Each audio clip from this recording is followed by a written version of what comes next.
संख्या पद्धति number system.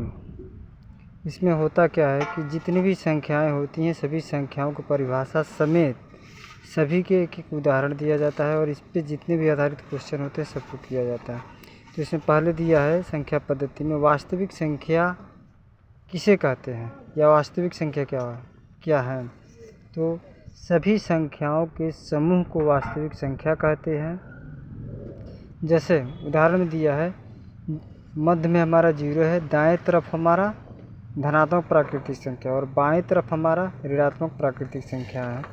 तो ये तो हमारा प्राकृतिक संख्या हो गया, प्राकृतिक संख्या।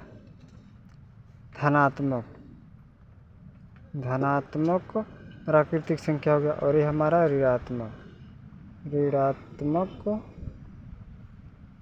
प्राकृतिक संख्या। ठीक, धनात्मक प्राकृतिक संख्या हमारा दाएं तरफ है और ऋणात्मक प्राकृतिक संख्या हमारा बाएं तरफ है, जो 1 से 4 है। अब क्या होता है कि अगर प्राकृतिक संख्या में अगर 0 को भी सम्मिलित कर लिया जाता है तो ये हमारा क्या बन जाता है, पूर्ण संख्या बन जाता है। प्राकृतिक संख्या हो गया, ऋणात्मक प्राकृतिक संख्या हो गया, पूर्ण संख्या। पूर्णांक में भी क्या होता है कि अगर हम प्राकृतिक संख्या में और ऋणात्मक प्राकृतिक संख्या में 0 को भी सम्मिलित कर लेते हैं तो हमारा कौन सा संख्या बन जाता है, पूर्णांक संख्या बन जाता है। पूर्णांक संख्या हमारा बन जाता है। उसके बाद अगर हम सम संख्या बनाना हो तो 2, 4, इसके आगे और खींचेंगे 6 करेंगे तो ये हमारा क्या बन जाएगा, 2, 4, 6 हमारा जो हो जाता है ये हमारा सम संख्या बन जाता है, सम संख्या। विषम संख्या बनाना हो तो 1 लेंगे, 3 लेंगे, 5 लेंगे, 1 लिए, 3 लिए और 5 लिए, ये हमारा कौन संख्या बन गया, विषम संख्या। इसी तरीके से हम जितनी भी संख्याएं होती हैं सभी को हम इसके एक अंडरलाइन जो दिया हुआ है और मध्य में हमारा जो 0 है, उसके बाद दाएं तरफ हमारा धनात्मक प्राकृतिक संख्या, बाएं तरफ हमारा ऋणात्मक प्राकृतिक, इन्हीं सभी संख्याओं से हम पूर्ण संख्या बना सकते हैं, धनात्मक प्राकृतिक संख्या बना सकते हैं, पूर्णांक संख्या बना सकते हैं, ऋणात्मक संख्या बना सकते हैं, सम संख्या बना सकते हैं, विषम संख्या बना सकते हैं। और इन्हीं सभी संख्याओं के समूह को हम क्या कहते हैं, वास्तविक संख्या कहते हैं, जो हमारा इस प्रकार के वास्तविक संख्या है। उसके बाद हमारा दिया हुआ है परिमेय संख्या। परिमेय संख्या में क्या होता है, वे संख्याएं जो p/q के रूप में लिखी जा सकें उसे हम परिमेय संख्या कहते हैं।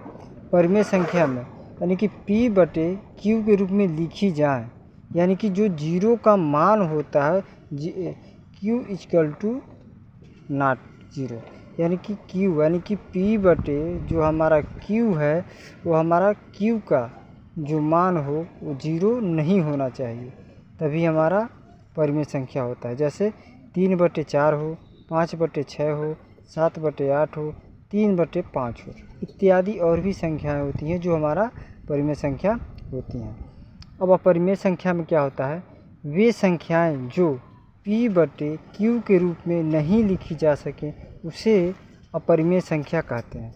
जैसे p/q यानी कि p/q के रूप में ये संख्याएं नहीं लिखी जा सकती हैं, उसे तब हम क्या कहते हैं, अपरिमेय संख्या कहते हैं। अपरिमेय संख्या उदाहरण दिया है √2, √3, √5, √7 इत्यादि। ये सभी संख्याएं हमारी क्या हैं, जो हमारे p/q के रूप में नहीं लिखी जा सकती हैं, इसी को हम अपरिमेय संख्या कहते हैं।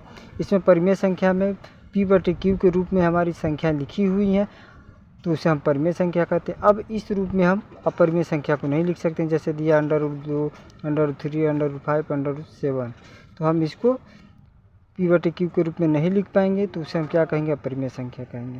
पूर्णांक संख्या क्या होती है, वे संख्याएं जिसमें प्राकृतिक धनात्मक संख्या व ऋणात्मक प्राकृतिक संख्या में अगर 0 को सम्मिलित कर लिया जाए तो पूर्णांक संख्या कहलाती हैं। जैसे यहाँ पर हम बताए हैं वास्तविक संख्या में कि 0 हमारा मध्य में है और दाएं तरफ हमारा 1 2 3 4 5 दिया हुआ, और बाएं तरफ -1 -2 -3 -4 -5 दिया हुआ। और इन्हीं यानी कि धनात्मक प्राकृतिक संख्या में और ऋणात्मक प्राकृतिक संख्या में जीरो को सम्मिलित कर लिया गया है, ठीक ना। तो हम क्या कहते हैं, इसी को हम पूर्णांक संख्या कहते हैं। यहाँ पर भी हमारा अंडरलाइन दिया हुआ है, दाएं तरफ हमारा दिया है धनात्मक प्राकृतिक संख्या और बाएं तरफ दिया है हमारा ऋणात्मक प्राकृतिक संख्या, और बीच में दिया हमारा मध्यम में क्या दिया है, जीरो दिया है। तो इसी संख्याओं के समूह को हम क्या कहते हैं, पूर्णांक कहते हैं। अपूर्णांक संख्या क्या होती हैं, इसको हम देख लें। अपूर्णांक संख्या वे संख्या होती हैं जो जैसे माइनस में होता है, -1 -2 -3 -4, ये सब क्या है, और भी आगे जितने भी माइनस में संख्याएं मिली सभी हमारी क्या होती है, अपूर्णांक संख्याएं कहलाती हैं। उदाहरण में -1 वही है, -1 -2 -3 -4 -5 इत्यादि और भी संख्या हमारे जो आगे मिलेंगी इनफाइनाइट तक, उसे हम अपूर्णांक संख्या कहते हैं। सअभाज्य संख्याएं क्या होती हैं, दो प्राकृतिक संख्या। प्राकृतिक संख्या में हम एक से लेकर गिनती की संख्या जो, तो उसे हम प्राकृतिक संख्या कहते हैं। कि जितना हो प्राकृतिक संख्याएं, अगर हम दो प्राकृतिक संख्याओं को ले लेते हैं और उन दो प्राकृतिक संख्याओं के महत्तम समापवर्तक एक हो, तो ऐसी संख्याएं सअभाज्य संख्या कहलाती हैं। जैसे 2 और 3 लिए हैं। अब इसमें महत्तम समापवर्तक में होता क्या है कि जितनी भी संख्याएं होती हैं, अगर महत्तम समापवर्तक एक आ जाता है तो हम उसे क्या कहते हैं, सअभाज्य संख्या कहते हैं। अब 2 और 3 में क्या मिल रहा है, कुछ भी नहीं गुणनखंड है। जब कुछ गुणनखंड है ही नहीं तो हमारा एक गुणनखंड बचता है, तो एक गुणनखंड बचता है उसे ही हम क्या कहते हैं, सअभाज्य संख्या कहते हैं। यहाँ पर भी है 5 और 9, 5 और 9 का फैक्टर अगर हम कर रहे हैं तो कहीं पर भी हमारे ऐसी संख्याएं नहीं मिली जो दोनों में अभाज्य गुणनखंड बन रहा है, तो इसमें कुछ नहीं मिल रहा है, इसलिए इसका भी हमारा महत्तम समापवर्तक एक है, इसलिए हमारा सअभाज्य संख्या कहलाती है। 21 और 65 है, इसमें भी हमारा क्या है, इसका 21 का फैक्टर कर दे और 65 का फैक्टर कर दे, तो इन दोनों में कोई ऐसा गुणनखंड नहीं है जिसमें हमारा दोनों को गुणनखंड में कुछ भी मिले। तो यहाँ पर भी हमारा महत्तम समापवर्तक एक हो गया। तो हम क्या करते हैं, जब दो प्राकृतिक संख्याओं में कोई उभयनिष्ठ गुणनखंड नहीं निकलता है तो हम उसको एक महत्तम समापवर्तक मान लेते हैं, जिसे हम क्या कहते हैं, सअभाज्य संख्या कहते हैं।